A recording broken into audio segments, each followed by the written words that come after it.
मित्रांनो, तर बघा, वर्ग आणि वर्गांच्या बाबतीत मी तुम्हाला ट्रिक सांगणार आहे. 11 ते 20पर्यंतचे सगळ्यांनाच वर्गपाठ असतील तरीसुद्धा इथं दिलेले आहेत. 11चा आहे 121. तर बघा, 11चा 121, 12चा 144, 13चा 169. आता हे तुम्ही बघून घेऊ शकता. बघा, हे सगळ्यांनाच पाठ असतात.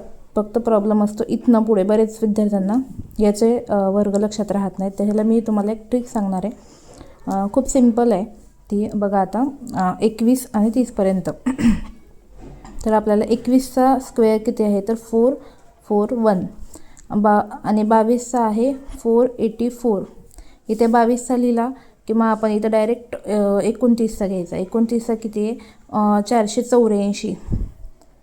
तर इथं 784. 28चा 784 घ्यायचा. मग 23चा घ्यायचा आपल्याला 529. तर वरती जायचं आपल्याला इथं 27चा 729. परत नंतर 23चा झाला 27चा. असे वरती एक वरचे खालचे घ्यायचे. 24चा आहे 576. तर इथं 26चा आहे 676. 25 आता माहिती आहे 625. 29चा आहे 841. 841 441. तर बघा, मी परत एकदा सांगते.